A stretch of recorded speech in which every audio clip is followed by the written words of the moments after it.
말씀은 에스라 6장 13절부터 15절 말씀까지 제가 드리는 성경은 구약 성경 718페이지입니다. 우리 세절이기 때문에 우리 함께 봉독하는 시간을 갖도록 하겠습니다. 에스라 6장 13절에서 15절입니다. 다리오 왕의 조서가 내림에 유브라데강 건너편 총독 다뜨네와 스달 보스네와 그들의 동관들이 신속히 준행하니라. 유다 사람의 장로들이 선지자 학계와 이또의 손자 스가랴의 권면을 따랐으므로 성전 건축하는 일이 형통한지라. 이스라엘 하나님의 명령과 바사왕 고레스와 다리오와 아닥사스다의 조서를 따라 성전을 건축하며 일을 끝내되 다리오 왕 제6년 아달월 3일에 성전 일을 끝내니라. 아멘. 우리 속담에 가는 날이 장날이라는 이런 속담이 있습니다. 여러분, 이 가는 날이 장날이라는 이 속담을 우리가 어떻게 해석하고 우리가 적용을 하죠? 그런데 이 가는 날이 장날이다라는 이 속담은 크게는 두 가지 내용이 있습니다. 첫 번째로는 때마침 뜻하지 않는 낭패를 당한다라는 뜻을 갖기도 하고, 때로는 때마침 뜻하지 않게 좋은 일을 겪게 된다라는 뜻을 가지고 있습니다. 왜냐하면 이 장이라는 한자가 어떤 글자냐에 따라서 달라지기 때문에 그렇습니다. 위에 장자가 이 장래에 관련된 장자라면은 가는 날이 장날이라는 것은 우리에게 안 좋은 일을 마침 만나는 것을 뜻합니다. 반면에 이 장자가 시장이라면 내가 마침 갔는데 오일장이 열렸기 때문에 필요한 물건을 구입할 수 있는 뜻하지 않게 좋은 일을 겪는다는 뜻을 가지고 있습니다. 이 비슷하게 머피의 법칙이라는 것이 있죠. 이것은 머피의 법칙이라는 것은 일이 꼬이고 안 풀릴 때 우리가 보통 머피의 법칙이라고 이야기를 합니다. 그런데 실은 이 머피의 법칙은 엔지니어였던 머피라는 사람이 이런 말을 했습니다. 어떤 일을 하는 방법에는 두 가지 이상의 방법이 있고 그중 하나가 문제를 일으킬 수 있다면 반드시 누군가 한 명은 그 방법을 사용한다. 그렇기 때문에 잘못될 수 있는 것은 잘못되기 마련이니 미리 대비하라는 뜻을 가지고 있습니다. 그런데 이제는 일이 꼬이고 잘못되면은 머피의 법칙이라고 이야기를 하죠. 그런데 오늘 우리가 살펴볼 포로 귀한 시대가 이 가는 날이 장날인 것 같은, 어떻게 보면은 머피의 법칙 같은 이런 우연, 그렇지만 그 사이에는 필연이 있는 것이 바로 이 포로 귀한 시대입니다. 우리가 지금까지 구약의 시대를 10개의 시대로 나누어서 살펴봤습니다. 창조시대, 족장시대, 출애굽 광야시대, 전국시대, 사사시대, 통일왕국시대, 분열왕국시대, 포로시대, 포로 귀한시대가 우리가 보는 9번째 시대죠. 그리고 이제는 침묵시대, 이렇게 10개의 시대로 나누어집니다. 자, 먼저 우리가 이 창조시대를 살펴보면은 이랬죠. 하나님께서 지으신 이 아름다운 세상을 관리하도록 위임받은 인간은 하나님처럼 되려는 교만 속에서 범죄하고 그로 인해서 인간과 세상은 타락한다는 것이 창조시대입니다. 창세기 1장부터 11장까지 그래서 창조와 타락과 홍수와 바벨탑 사건을 다루고 있죠. 족장시대는 이 바벨탑에서 오늘 하나님께서 아브라함을 부르심으로 말미암아 시작이 됩니다. 믿음의 조상들은 우리 족장시대를 보면 이렇게 되죠. 큰 민족을 이루어 복의 근원이 되게 하시겠다는 하나님의 약속을 믿고 믿음의 조상들은 역경을 헤치며 살아가는 거죠. 하나님께서는 하나님 나라와 관련된 언약을 족장들과 맺었습니다. 자손을 주실 것이고 땅을 주실 거고, 또한 하나님을 오늘 섬길 때, 오늘 복의 근원이 되시는 하나님을 섬길 때, 하나님의 통치를 받아들일 때 이 복의 근원이 되어서 하나님의 통치권을 행사할 수 있는 이 하나님 나라에 관련돼서 언약을 맺게 되죠. 그래서 이 족장시대는 창세기 12장부터 50장까지 아브라함과 이삭과 야곱과 요셉을 통해서 하나님께서 하나님 나라를 경영하시는 모습을 우리가 볼 수가 있습니다. 출애굽 광야 시대는 조상들과의 언약을 기억하시고 이스라엘을 애굽의 노예 상황에서 해방시키신 후 약속의 땅으로 인도해 가면서 예배하는 공동체가 되도록 철저하게 훈련시키는 시간이 바로 이 출애굽 광야 시대죠. 오늘 이스라엘 백성들은 조상들과의 맺었던 하나님의 언약을 잊었을지라도 하나님께서는 이스라엘과 맺었던 이 조상들과 맺었던 언약을 기억하시고 애굽의 모든 압제로부터 해방시키는 구원을 행하시고 계십니다. 그뿐만 아니라 시내산에서 언약을 맺으시지만 오늘 이스라엘 백성들은 하나님 앞에서 불순종하다가 모압 평지에서 다시 한번 언약을 맺는 예배 공동체로서의 삶에 관해서 오늘 언약을 맺는 것이 바로 이 출애굽 광야 시대죠. 그래서 주요 내용으로는 출애굽과 오늘 이 시내산에서의 언약, 불신앙과 또한 40년간의 재훈련, 특별히 언약 공동체로서 오늘 출애굽기 레위기 말씀을 통해서 하나님 앞에 언약 공동체의 모습을 오늘 보이는 것이 바로 이 출애굽 광야 시대입니다. 우리 정복 시대는 모세의 뒤를 이어 지도자가 된 여호수아는 하나님께서 주신 권위를 가지고 가나안 정복을 위한 거룩한 이 전쟁을 수행해 나가죠. 하나님께서는 여호수아에게 요단을 건너서 그 땅을 취해서 그 땅을 나누라라고 말씀하셨습니다. 그래서 이스라엘 백성들은 하나님의 약속을 믿고 오늘 출애굽 사건에 이 홍해를 건넌 사건에 비견되는 요단강을 건너서 또 하나님께서 약속하신 땅을 정복하고 나누죠. 그리고 여호수아는 이스라엘 백성들에게 하나님을 섬기라고 오늘 촉구를 하고 있습니다.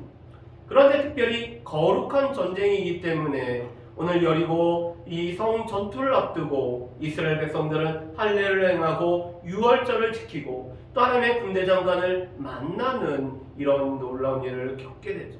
그래서 이 정복 시대 때는 무엇보다도 여리고성, 이 여리고 점령, 그리고 아이에서 실패, 또 땅을 정복하는 것, 그리고 땅을 분배하는 내용으로 우리가 살펴볼 수가 있습니다. 사사시대는 하나님께서는 이스라엘이 자율적으로 살아가기를 원했지만, 우리 넘겨주세요. 이스라엘이 자율적으로 살아가기를 바라셨으나 이스라엘 백성들은 반복적으로 범죄하고 그래서 주변의 압제자를 통해서 하나님께서 징계하시면은 고통 중에서 이스라엘 백성들이 부르짖으면 하나님께서 사사를 통해서 구원하시는 시대가 바로 이 사사시대입니다. 그래서 사사시대는 이 끊임없는 악순환, 그렇지만 점점 하향화되는 이런 악순환을 범할 뿐만 아니라 또 여호와 목전에서 악을 행하고 있죠. 그랬을 때 하나님께서는 사사를 들어서 이스라엘 백성들을 오늘 구원을 하고 계십니다.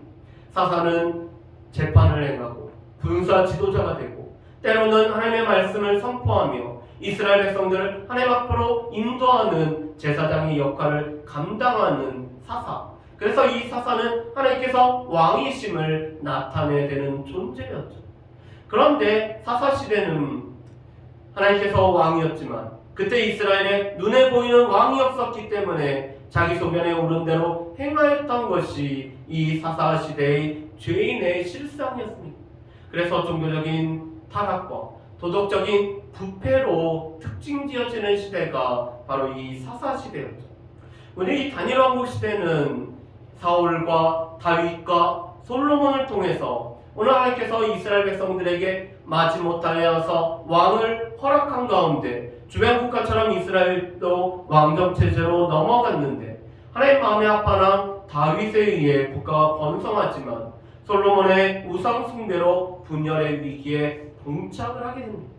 그래서 이 다니엘 왕국 시대는 과연 어떤 왕이 세워졌느냐, 하나님을 대리하여서 오늘 하나님을 대신하여서 이스라엘 백성들을 보호하고 인도하고 다스리는 그 어떤 왕이 세워졌느냐에 따라서 이 국가의 흥망성쇠가 좌우되는 것을 우리 가운데 보여주는 시대가 바로 이 다니엘 왕국 시대죠. 그래서 사울과 다윗과 솔로몬이라는 이 왕들을 통해서 하나님께서 어떻게 이스라엘 백성들을 인도하시는지를 보여주고 있습니다. 분열왕국 시대는 북이스라엘은 줄기차게 멸망의 길로 가고 남유다는 갈팡질팡하며 멸망을 향해 가는 시대죠.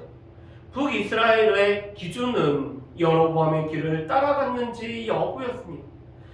이 북이스라엘의 모든 왕들은 여로보암의 길을 따라갔기 때문에 그들은 줄기차게 멸망으로 오늘 향하고 있죠. 반면에 남유다 왕들은 하나님 마음에 아파했던 다윗의 길을 따르는 왕들이 있을 때는 하나님 앞에 가까이 갔지만 오늘 다윗의 길을 따르지 않은 악한 왕들에 의해서는 나라가 멸망의 길로 가고 있습니다.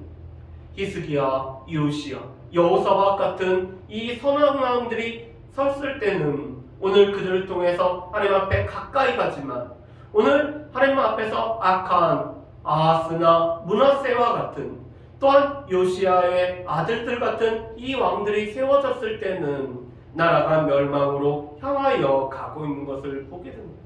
그래서 이 분열왕국 시대는 분열왕국의 모습과 북이스라엘과 남유다의 모습을 보여주고 있죠. 특별히 분열은 오늘 솔로몬의 이 우상 숭배로 말미암아 또 하나님의 오늘 계획과 섭리 아래서 또 이 르호보암의 미숙한 정치적인 미숙함으로 말미암아 또한 애국을 비롯한 주변 나라의 이 계략에 의해서 나라가 분열이 되고 있습니다. 그리고 북이스라엘은 줄기차게 멸망한 또한 남유다는 갈팡질팡한 모습을 오늘 열왕기서에서는 서로의 모습을 통해서 오늘 비춰줌으로 말미암아 북이스라엘 왕들을 통해서 남유다의 왕들을 살펴보고 남유다의 왕들을 통해서 북이스라엘 왕들을 살펴보게 하는 것이 열왕기의 말씀이죠. 포로 시대는 유다 백성들의 영적 타락의 결과 포로가 되었지만 그 고통 속에서 신앙적 성숙을 이루는 아픔만큼 성숙하는 시대가 바로 이 포로 시대입니다. 특별히 이스라엘 백성들은 모세 때부터 오늘 하나님께서는 선지자를 통해서 하나님 앞에 범죄했을 때 포로가 되어진다라고 예언을 받았음에도 불구하고 하나님의 말씀을 받았음에도 불구하고 하나님 앞에 범죄하였기 때문에 그들이 포로로 오늘 끌려가게 되죠. 그러면서 이 포로 생활의 모습은 오늘 이스라엘 백성들은 그들의 삶은 풍족했을지는 모르지만 오늘 영적으로 공고함을 그들이 겪을 수밖에 없었습니다. 왜냐하면 성전이 없고 오늘 하나님 앞에 제사를 드릴 수 있는 절기를 지키지 못하며 오늘 그들의 신앙의 정체성을 그들이 지금 누리지 못하고 있기 때문에 이 포로 생활의 현실은 영적으로 비참한 그렇지만 이 시간들을 통해서 하나님의 징계를 받아들이고 하나님 앞에 오늘 다시 한번 돌아서기 위할 하나님 앞에 몸부림치는 시기가 바로 이 포로 시대였죠. 그래서 포로 생활의 의미는 하나님 앞에서 하나님의 백성으로 살아갈 때 하나님의 성전에서 예배를 드리는 것이 얼마나 감사한지를 깨닫게 됩니다. 또한 회당이 이때부터 출현하기 시작하죠. 성전이 무너졌기 때문에 이스라엘 남자 10명이 모이기만 하면은 하나님의 말씀인 율법을 중심으로 말씀을 통해서 오늘 신앙생활을 하는 이 무엇보다도 회당이 오늘 생기게 됩니다. 그뿐만 아니라 하나님의 관점으로 이 이스라엘 백성들의 역사를 돌아볼 뿐만 아니라 다시 한번 살펴볼 수 있는 귀한 시간이 되죠.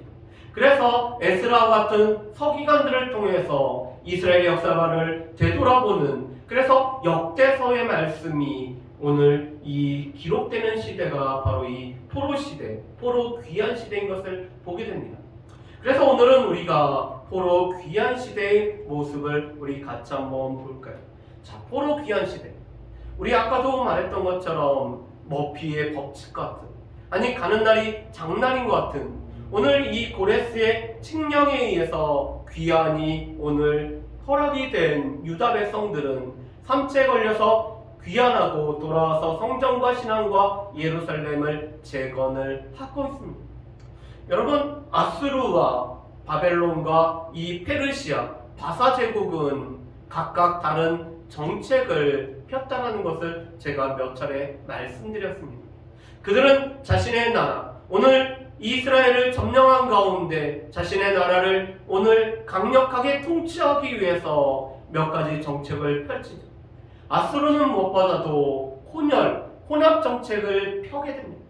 반면에 바벨론은 쓸모있는 인재를 끌어가서 오늘 갈대아의 학문과 갈대아의 언어를 익혀서 오늘 갈대아에 사용하는 이 포로 정책을 펼칩니다. 반면에 이 페르시아는 고레스에 의해서 오늘 각 민족을 각 나라로 자신의 터전으로 다시 되돌려보내서 그곳을 지킴으로 말미암아 오늘 나라를 이 안전하게 통치하고자 하죠.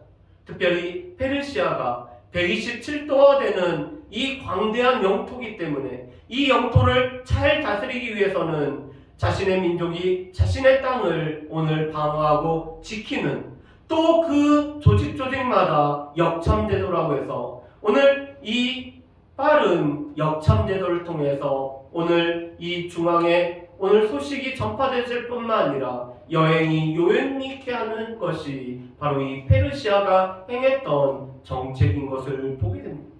그래서 고레스는 어떻게 보면 페르시아를 안전하게 굳건하게 세우고자 오늘 칙령을 오늘 조서를 내리게 됐지만 하나님께서는 이 고레스의 마음을 오늘 이용하셔서 그의 마음을 감동하셔서 오늘 조서를 내리게 하는 놀라운 역사가 있습니다.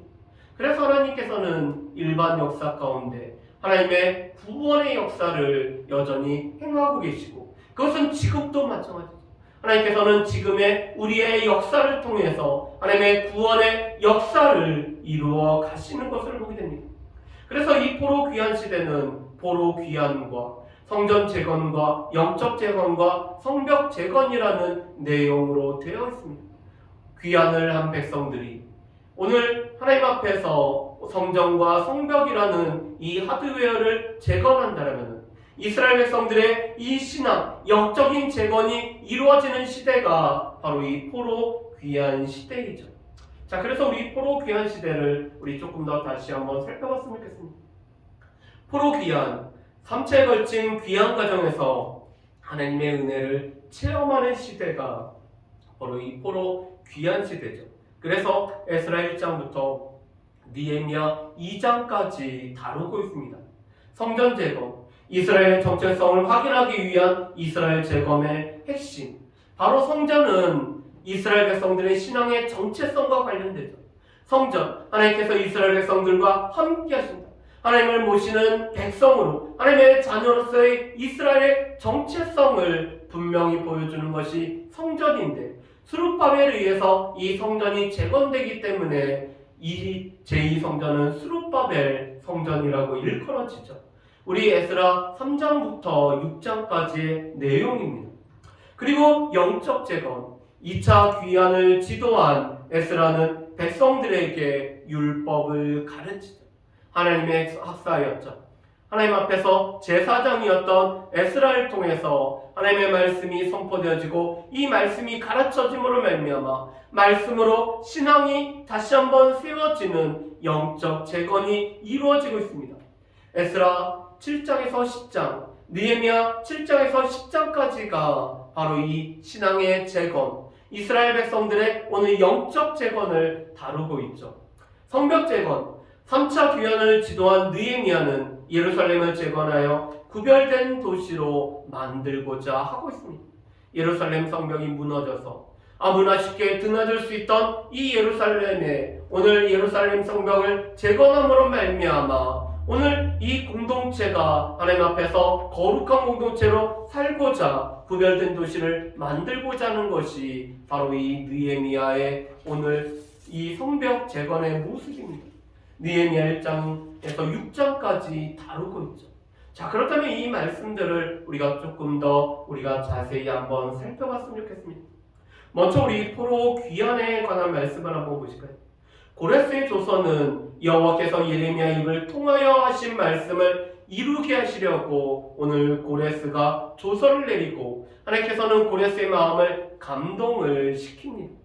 우리 예레미야 25장 11절 말씀에 보면은 이 나라들은 바벨론에 의해서 70년 동안 다스림을 받을 것에 관해서 예레미야 선지자는 하나님의 말씀을 선포합니다.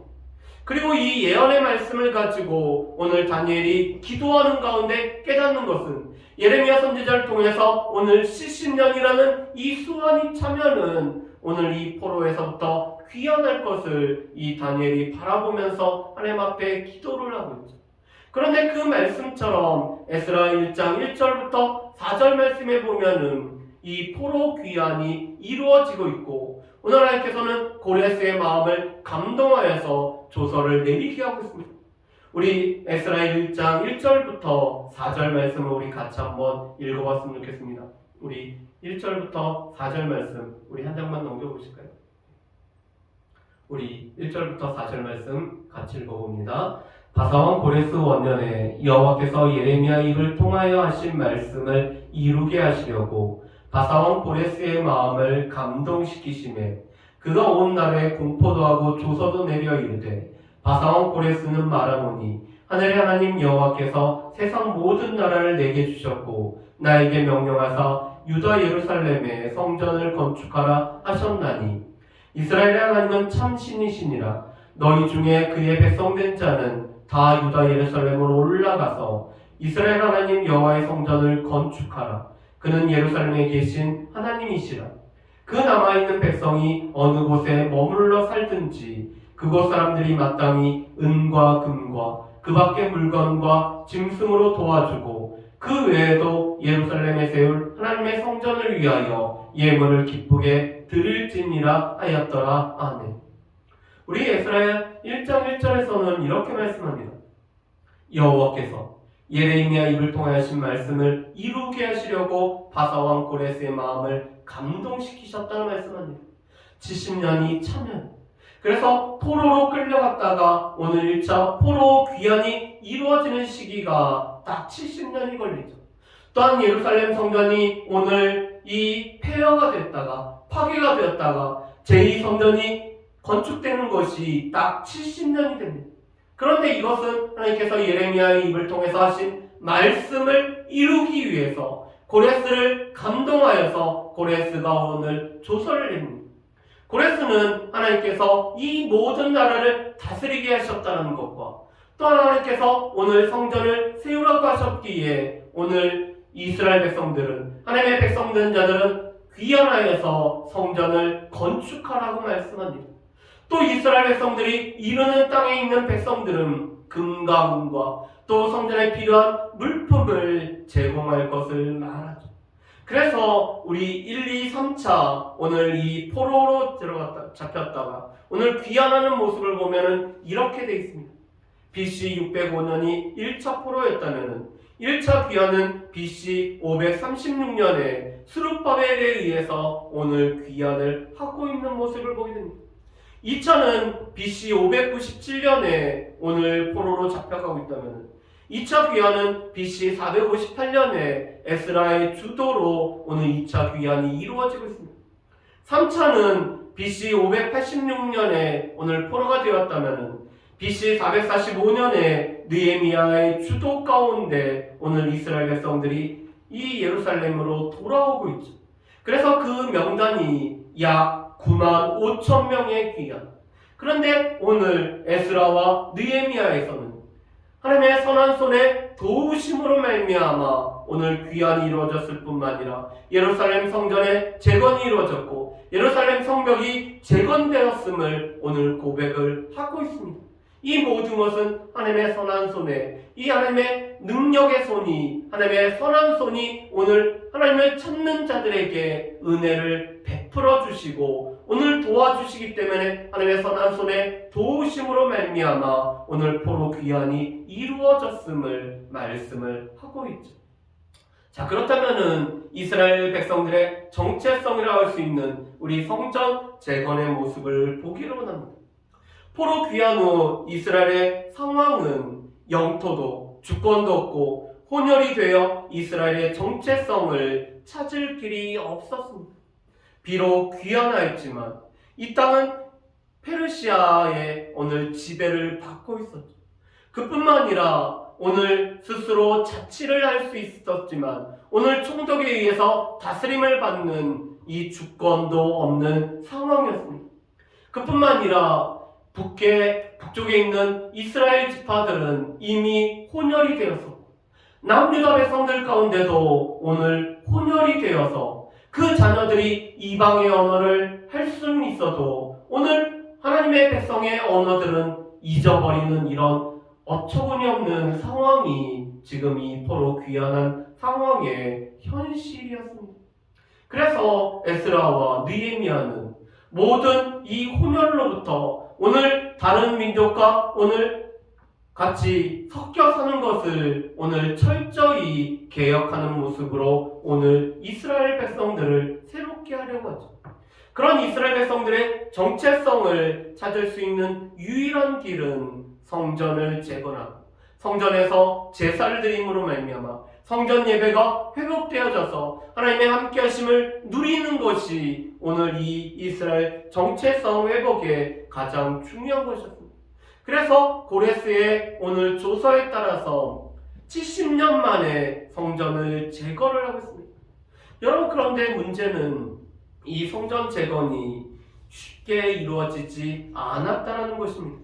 무엇보다도 이 이스라엘 백성들의 대적이 오늘 유다와 베냐민의 대적이 성전을 재건하는 것을 방해를 하고 있죠.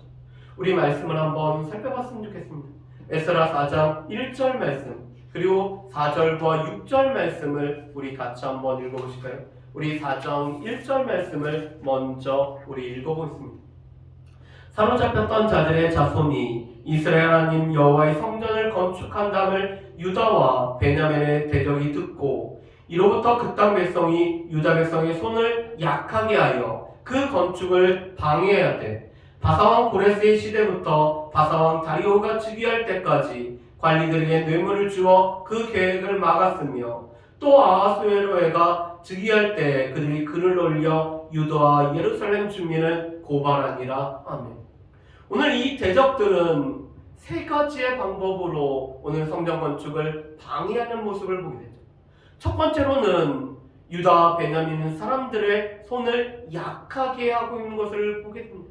오늘 성전을 건축하는 이 성전을 재건해야 되는 오늘 이스라엘 백성들의 마음을 두렵게 하고 오늘 그들의 약하게 함으로 말미암아 성전 재건을 하지 못하게 합니다. 그래서 백성들은 지금은 성전을 재건할 때가 아니라고 하며 오늘 자신들의 넓은 집을 짓고 살아갔지만 그들이 씨를 뿌려도 오늘 거두지 못하는 모습을 우리가 학개서 말씀을 통해서 우리가 잘 볼 수가 있습니다.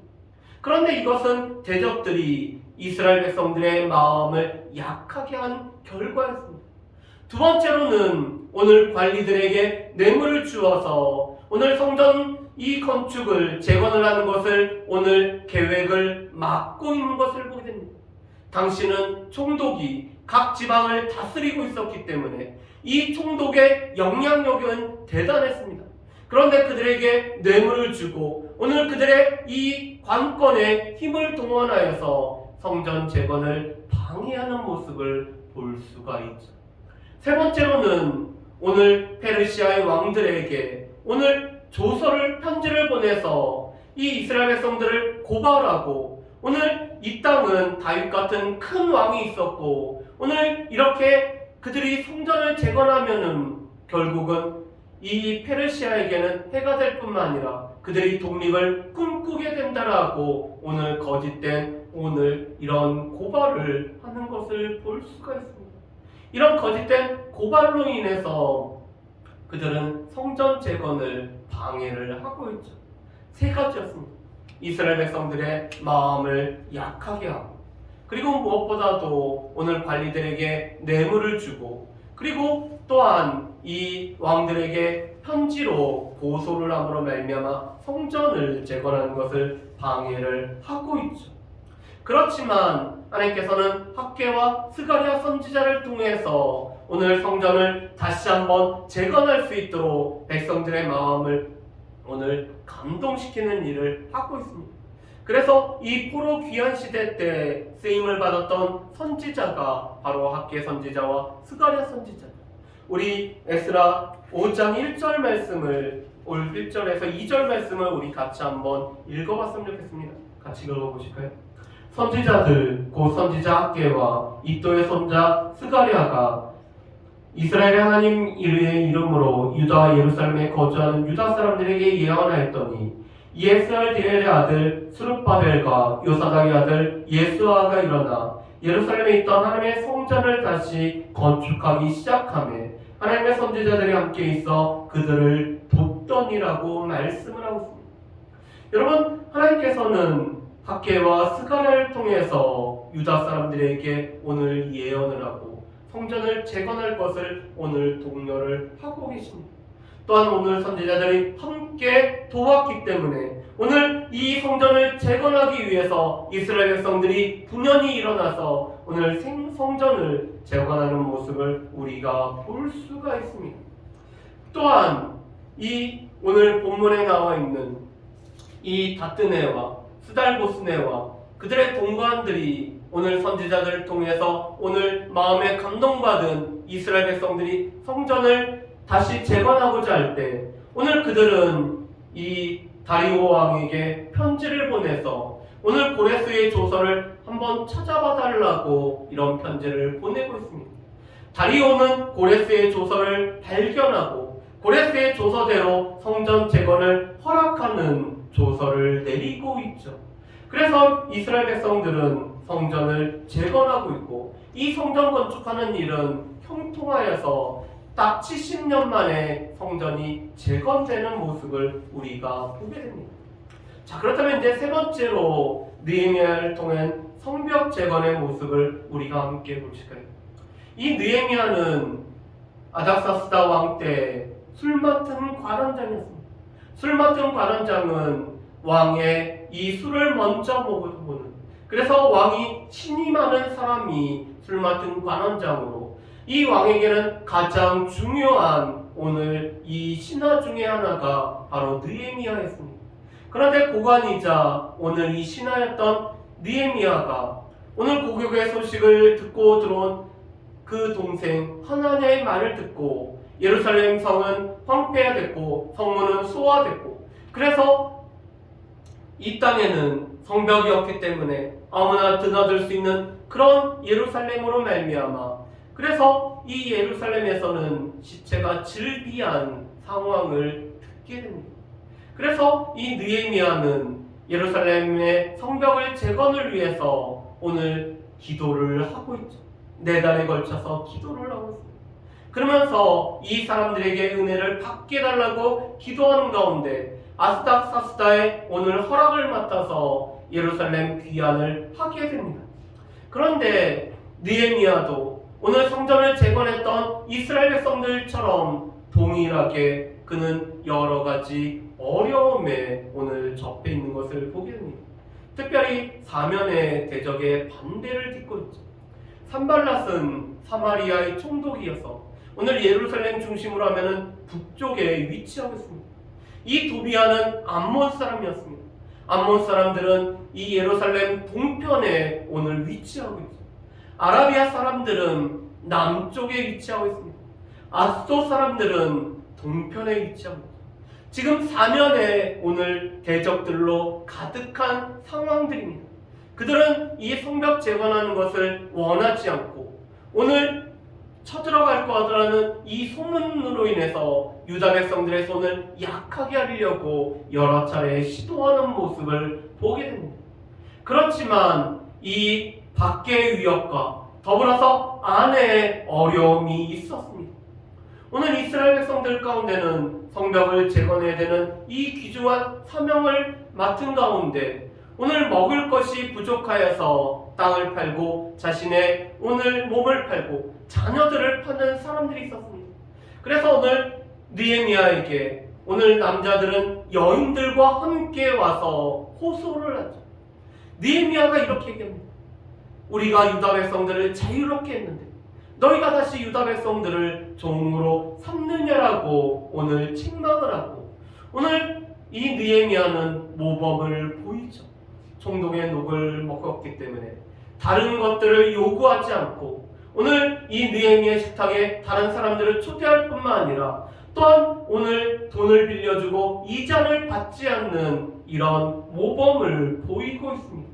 그래서 함께 세움으로 말미암아 성벽이 52일 만에 재건되는 이 놀라운 역사가 이루어지죠. 특별히 느헤미야 3장 말씀에 보면 제사장으로부터 시작해서 오늘 여인과 또한 수공업에 정사하는 사람들, 또 상인들, 여러 가지 일을 맡은 사람들이 함께 성벽을 재건하는 모습을 보게 됩니다. 그래서 중요한 것은 공동체를 세움에 있어서는 함께 세우는 것이 중요한 것을 보여주죠. 자, 그렇다면 이 말씀을 통해서 우리가 알 수 있는 것은 무엇일까요? 하드웨어와 소프트웨어의 재건입니다. 여러분, 하드웨어라고 할 수 있는 것은 성전의 재건이죠. 성벽의 재건은 하드웨어의 재건입니다. 그런데 중요한 것은 이 신앙의 재건, 영적인 재건, 하나님이 함께 할 수 있는 이스라엘 백성들의 재건이 필요하기 때문에 오늘 바깥 외형이 갖추어진다라고 해서 중요한 것이 아니라 하나님의 말씀이 가르쳐져서 오늘 이스라엘 백성들의 소프트웨어가 오늘 재건되어지는 것들이 필요한 것을 보게 됩니다. 이스라엘의 정체성이 세워지는 것. 그렇다면 예수 믿는 우리의 정체성은 어떻게 세워질까요? 우리가 교회를 다니고 우리가 성경 말씀을 가지고 있고 우리가 하나님의 말씀을 배우는 시간에 있고 새벽 예배 시간에 나아가고 또 우리 가운데 기도하는 시간에 우리가 있는 이런 외적인 것만 이루어진다고 해서 되는 것이 아니라 하나님과의 만남, 하나님의 말씀을 통해서 우리의 돌아서 우리가 하나님 앞에 딱 달라붙는 우리가 하나님 앞에서 우리의 신앙이 재건되어야지만이 우리의 정체성이 온전히 세워지는 것을 보게 됩니다. 우리나라에는 지금 이 북한에 이 교회들을 재건을 꿈꾸는 노예들이 있습니다. 저희 교단에도 이 지역 노예가 있지만 무지역 노예라고 해서 평안남도에 있는 이 평남노예, 평북노예, 한북노예, 황해노예 이런 노예들이 있습니다. 그런데 이 노예들의 처음 시작된 목적은 원래 이 북한에서부터 내려왔던 이 믿음의 목사님들과 또한 교회들이 여전히 이 통일이 되면은 북한에 가서 오늘 교회를 재건하기 위해서 이런 노예를 이렇게 세우게 됐습니다. 여러분, 그런데 북한 선교를 하시는 이 선교사들은 이런 얘기를 합니다. 비록 남한에서 물질적인 여유로 북한에 있는 교회를 재건하고 외형적인 것을 세울지라도 오늘 신앙을 재건하는 것은 북한의 성도들이 남한의 성도들의 신앙을 재건할 거라고 말씀합니다. 왜 그럴까요? 모진 고문 속에서도 예수를 부인하지 않고 신앙을 부인하지 않고 오늘 고난 속에서도 단단한 믿음을 가지고 있는 성도들이 바로 북한의 성도들이기 때문에 그렇습니다. 그래서 남한에 있는 성도들이 이 교회를 오늘 외적인 부분들을 재건한다면 오늘 고난 속에서도 믿음을 지켰던 이 북한의 성도들이 우리의 신앙을 재건할 거라는 이런 견해를 갖고 있는 것이 이 선교학자, 북한 선교를 담당하시는 분들이 하는 말씀입니다. 외형적인 것이 재건되고 우리의 속사람, 우리의 신앙, 우리가 하나님 앞에 우리의 친밀함, 우리 하나님과의 사귐, 하나님과의 동행이라는 이 신앙이 재건되어지지 않는다라면은 우리의 정체성은 바로 세워지지 못한다는 사실을 우리는 분명히 기억을 하셔야 될 것입니다. 두 번째, 귀환과 성전, 성벽 재건에 어려움이 있었습니다. 이 귀환하는 것은 이스라엘 백성들이 지금까지 살아왔던 삶의 모든 것을 내려놓고 오는 거죠. 또한 예루살렘에는 지금 인프라도 갖추어지지 않고 오늘 그들이 여러 가지 위협 가운데 오늘 올 수밖에 없었습니다. 그래서 귀환을 포기하고 여전히 바벨론 땅에 머물고 있는 유대인들도 있었습니다. 그렇지만 모든 어려움을 딛고 오늘 이 성전으로 오늘 성전을 재건하기 위해 오늘 예루살렘으로 돌아오는 이 귀환하는 사람들이 있었습니다. 그런데 이 모든 재건은 하나님의 선한 손의 도우심과 또한 선지자들의 권면과 하나님의 은혜로 말미암아 오늘 재건이 이루어졌던 것을 보게 됩니다. 여러분, 하나님을 찾는 자, 하나님의 선한 손을 구하는 자는 하나님께서 그 선한 손으로 우리를 도와주신다는 사실을 우리가 분명히 기억을 해야 될 것입니다. 또한 우리의 마음이 흔들릴 때는 하나님의 말씀을 통해서 우리의 마음이 다시 한번 우리가 세워지는 일들이 우리 가운데 필요하죠. 세 번째로는 그러기 때문에 이 하나님의 역사에 삶을 들인 믿음의 사람들이 있습니다. 스룹바벨과 에스라와 오늘 느헤미야와 또한 학개와 스가랴와 같은 이 많은 정말 하나님 앞에 쓰임을 받았던 귀한 인물들이 있습니다. 그렇지만 또 이름은 드러나지 않았지만 오늘 하나님의 말씀에 응답하여서 오늘 귀환하였을 뿐만 아니라 성전을 재건하고 성벽을 재건했던 많은 무명의 신앙인들이 있었기 때문에 이 하나님의 역사에 삶을 들인 사람들을 통해서 하나님의 일이 진행되었음을 우리가 볼 수가 있습니다.